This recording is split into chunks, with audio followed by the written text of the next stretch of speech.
क्या वाकई में कल्पना चावला की तरह सुनीता भी फंसी नासा की साजिश का शिकार? अंतरिक्ष में फंसी सुनीता विलियम्स हुई बीमार। जी हाँ दोस्तों, 5 जून के दिन धरती से उड़ान भरकर अंतरिक्ष में इंटरनेशनल स्पेस स्टेशन पर पहुंची एस्ट्रोनॉट सुनीता विलियम्स और बैरी विल्मोरा ने 13 जून के दिन वापस धरती पर लौटने वाले थे, लेकिन वापसी मिशन की शुरुआत में ही उनके स्टार लाइनर में कैप्सूल में एक के बाद एक दर्जनी के खराबी आ गई, जिससे उनका वापसी महीना भर रद्द कर दिया गया था।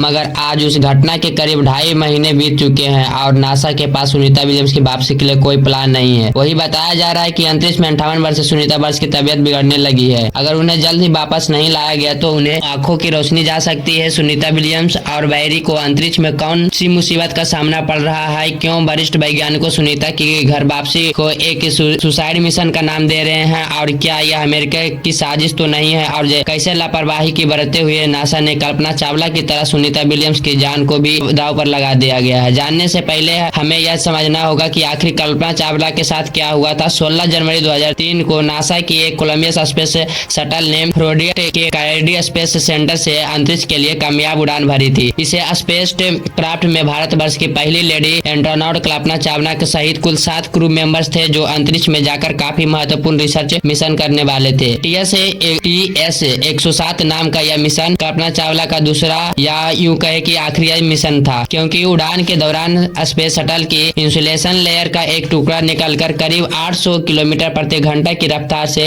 इस शटल के विंग यानी कि पंख से टकरा गया था, जिस वजह से उनमें से एक छेद हो गया था। लेकिन इस बात से अनजान इन 7 क्रू मेंबर्स ने अंतरिक्ष में 16 दिन बिताए और 1 फरवरी 2003 के दिन वो धरती की तरफ अपने रुख मोड़ लिया। लेकिन जैसे ही उनका कोलंबिया स्पेस शटल पृथ्वी के वातावरण में दाखिल हुआ तो घर्षण की वजह से काफी हीट जनरेट होने लगी और यह गर्म गैसेस लॉन्च के दौरान हुई घटना की वजह से विंग में हुई छेद से शटल के अंदर आने लगी और देखते देखते ही स्पेस शटल आग के गोले में तब्दील हो गया, जिससे कल्पना चावला समेत STS के 107 मिशन के क्रू मेंबर भी शामिल थे आसमान में ही जलकर राख हो गए। लेकिन वह वैज्ञानिक का कहना है कि उड़ान वक्त हुई इस हादसे कोई खबर नासा के वैज्ञानिक से पहले ही लग चुकी थी, लेकिन उन्होंने इसे हल्के में ही लिया। हादसे की खबर नासा वैज्ञानिकों ने अपने एक्सपर्ट को भी नहीं दी और कल्पना चावला को इस बारे में कोई जानकारी भी नहीं थी। और असल तो यह है कि स्पेस शटल इस मिशन के लिए तैयार भी नहीं था, क्योंकि कोलंबिया स्पेस शटल 22 साल पुराना था और 27 बार अंतरिक्ष में जा चुका था और इतना ज्यादा बार अंतरिक्ष के वातावरण में बाहर निकलना और फिर एंट्री लेना बहुत मुश्किल टास्क करने की वजह से अंतरिक्ष यानी बूढ़ा हो चुका था।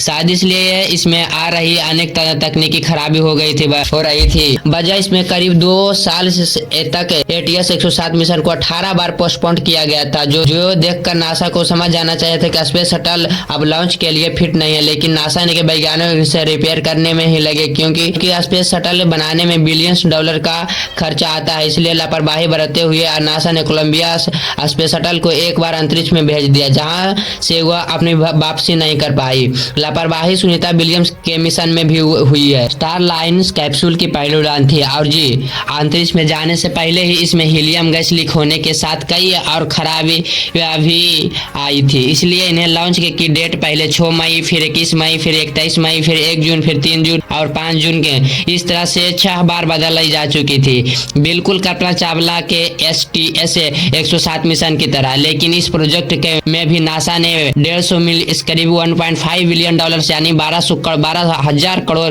रुपए लगाए थे। इसलिए इन खराबियों को भी सीरियसली नहीं लिया गया, जब बस छोटी मोटी मेंटेनेंस करके इसे ठीक कंडीशन में लॉन्च कर दिया गया था। लेकिन प्रॉब्लम जड़ से ठीक नहीं हुई थी, इसलिए सुनीता और बैरी विलियम्स अंतरिक्ष में तो पहुंचे, लेकिन कैप्सूल की खराबी हो गई और इसे लापरवाही की वजह से अब इन दोनों एस्ट्रोनॉट की जान को खतरे में आ गई है। मैं आपको बता दूं कि स्टार लायंस कैप्सूल की मैक्सिमम ऑपरेशन सिर्फ 72 दिनों में की होती है, जो पूरे हो चुके हैं, यानी कि स्टार लायन कैप्सूल एक तरह से आउट ऑफ ऑपरेशन हो गया है। लेकिन फिर भी नासा ने इस अंतरिक्ष यान को थोड़ा बहुत ठीक रिपेयर करके सुनीता बैरी विलियम्स को इस कैप्सूल में वापस लाने के बारे में सोच रही है। हालांकि कई वैज्ञानिकों ने इस एक सुसाइड मिशन कह रहे हैं, लेकिन क्यों इसे लेकर अमेरिका के पूर्व military space system commander Rudy Ridolfi ने एक चौंका देने वाले ने बयान ना दिया है। सुनकर आपको भी हैरान होगा, पैरों तले जमीन खिसक जाएगा। डोल्फी ने कहा है कि स्पेस से री एंट्री के लिए स्टार लाइनर कैप्सूल के सही एंगल पर रखना जरूरी है, क्योंकि अगर अलाइनमेंट गलत हुआ तो नतीजा भयानक हो सकता है। साथ ही उन्होंने वापसी के दौरान होने वाले 3 संभावित विनाशकारी गड़बड़ियों का भी जिक्र किया है। डेल्फी के अनुसार पहला संभावना यह है कि स्टार लाइनर खराब हुए हैं और सिर्फ 96 घंटे में ऑक्सीजन सप्लाई के साथ अंतरिक्ष में फंस जाएं। ऐसा तब हो सकता है जब कैप्सूल गलत तरीके से री एंट्री करने के प्रयास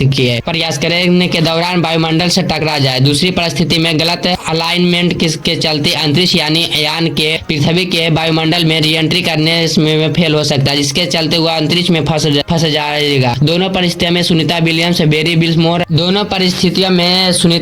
और बेरी बिलमोरा ने रेस्क्यू करना लगभग नामुमकिन हो जाएगा। और फिलहाल यह तीसरी संभावना में स्टार लाइनर के साथ सुनीता और बेरी की भी कल्पना चावला की तरह जलकर मौत हो सकती है। जी हाँ, सबसे खराब स्थिति यही होगा कि अगर कैप्सूल वायुमंडल में बहुत अधिक एंगल पर एंट्री करता है तो अत्यधिक घर्षण की वजह से यानी कि फ्रिक्शन के कारण वह जल जाएगा और अंदर बैठे एस्ट्रोनॉट की भी मौत हो जाएगी। क्या सुनीता विलियम्स और बेरी बिलमोरा हमेशा IS पर फंसे रहेंगे? क्या उन्हें वापस लाया जा सकता है?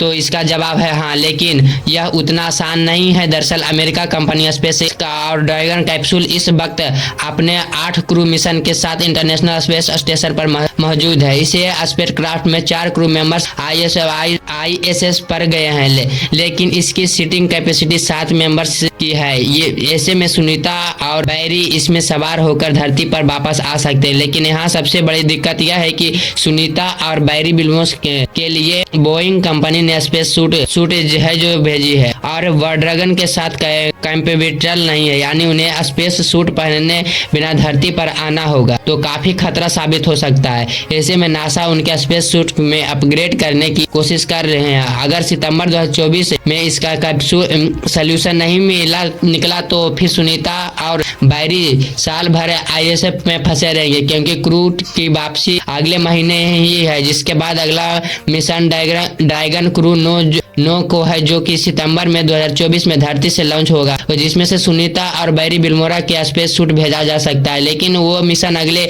180 दिनों तक चलेगी और उसके वापसी मार्च 2025 में होगी। ऐसे में सुनीता विलियम्स और बेरी ने 8 दिनों तक मिशन 8 महीने तक रखा जाएगा, जिसके लिए 58 वर्षीय सुनीता और 61 वर्षीय बेरी बिलमोरा ने फिजिकली बॉडी इतनी फिट नहीं है, क्योंकि उनके बड़े मिशन के लिए ट्रेनिंग भी नहीं ली थी और बढ़ती उम्र की वजह से यह मिशन उनके लिए फिजिकली और मेंटली काफी चैलेंजिंग होगा। यह रिपोर्ट एक मुताबिक सुनीता विलियम्स के अंतरिक्ष में आई सूट के इशू यानी कि आंखों की बीमारी हो गई है। दरअसल अंतरिक्ष में माइक्रोग्रेविटी की वजह से बॉडी में फ्लूइड ऊपर की तरह जरूरत से ज्यादा आने लगा है, जिससे आंखों में फ्लूइड की मात्रा बढ़ रही है और देखने में धुंधलापन आने लगा है। साथ ही आंखों को स्ट्रक्चर में भी बदलाव दिखने लगे हैं। ज्यादा इम्पैक्ट हुआ है तो आगे चलकर बड़ी परेशानी का सामना करना पड़ सकता है। इसके अलावा पृथ्वी के ग्रेविटी की वजह से शरीर में कंक्रीट प्रेशर पड़ता है, जिससे हमारी मांसपेशियां और हड्डियों की मजबूती बनी रहती है। लेकिन अंतरिक्ष में माइक्रोग्रेविटी के एस्ट्रोनॉट्स की बॉडी की हवा में फ्लूइड रहता है, जिसकी वजह से मसल और हड्डियों एक्सरसाइज नहीं हो पाती है। इस वजह से एस्ट्रोनॉट महीने में एक बोन मास्क और हफ्ते में 20 पर तक मसल डेंसिटी खो सकते हैं। इसके स्वास्थ्य के लिए काफी नुकसानदायक है। इसी प्रॉब्लम का सोल्यूशन करने के लिए ISS एस्ट्रोनॉट को हर एक दिन 2 से 3 घंटे वर्कआउट करना पड़ता है, जिससे ट्रेडमिल और साइकिलिंग शामिल है। यह वर्कआउट उनके मसल और हड्डियों को सक्रिय और तंदुरुस्त बनाए रखने में मदद करता है। वही अंतरिक्ष के एस्ट्रोनॉट को कई साइकोलॉजिकल चैलेंज का भी सामना करना पड़ता है, जैसे कि उनका बाहरी दुनिया में से संपर्क टूट जाता है और वह इसलिए उन्होंने स्पेस पर उन्हें ज्यादा घूमने का वजह भी नहीं है, इसलिए उन्हें अकेलापन देखना पड़ता है, जिससे कि तनाव बढ़ता है। और उन सभी कारणों की वजह से सुनीता विलियम्स और बेरी जल्दी घर वापस जरूर ही है। आखिरी में हमें आपसे छोटी सी गुजारिश गुजारिश करना चाहेंगे जैसे कि हम सेलिब्रिटी और सपोर्टर्स प्लेयर्स को सपोर्ट करते हैं, वैसे ही आप अपने जान को खतरे में डालकर अंतरिक्ष में जाने वाले एस्ट्रोनॉट को भी सपोर्ट कीजिए। और कमेंट में सुनीता विलियम्स और बैरी बिल्मोरा की घर वापसी के लिए दुआ जरूर कीजिएगा। यह जानकारी पसंद आई तो एक वीडियो को लाइक शेयर कीजिएगा और सुनीता विलियम्स की वापसी से जुड़े अपडेट के लिए चैनल को सब्सक्राइब करके सबसे पहले वाली सब्सक्राइब करके पास वाले घंटे को जरूर दबा दीजिएगा। मिलते हैं नेक्स्ट वीडियो में। आप देख रहे थे द रीजन यूट्यूब चैनल, तो मिलते हैं नेक्स्ट वीडियो में। जय हिंद, जय भारत।